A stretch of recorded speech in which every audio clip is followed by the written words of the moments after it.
First reading. A reading from Paul's first letter to the Corinthians, chapter 2, verses 1 to 5. Now, when I came to you, brothers, I did not come with any brilliance of oratory or wise argument to announce you the mystery of God. I was resolved that the only knowledge I would have while I was with you was knowledge of Jesus and of Him as a crucified Christ. I came among you in weakness, in fear, and in great trembling. And what I spoke and proclaimed was not mean to convince by philosophical argument, but to demonstrate the conceiving power of the Spirit, so that your faith should depend not on human wisdom, but on the power of God. This is the word of Lord. Thanks be to God. A reading from the Gospel according to Luke, chapter 4, verses 16 to 30.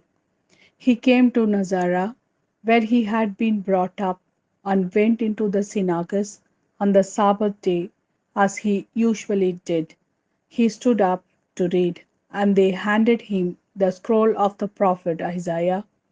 Unrolling the scroll, he found the place where it is written, "The Spirit of the Lord is on me, for he has anointed me to bring the good news to the afflicted.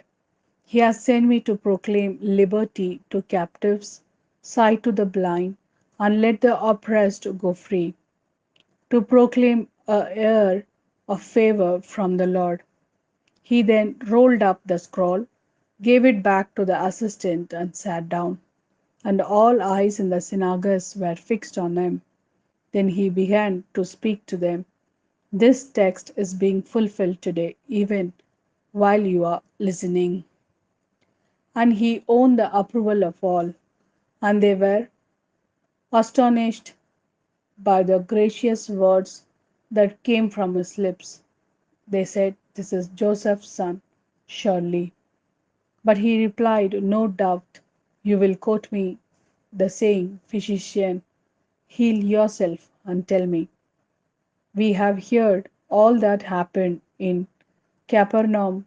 Do the same here in your own country."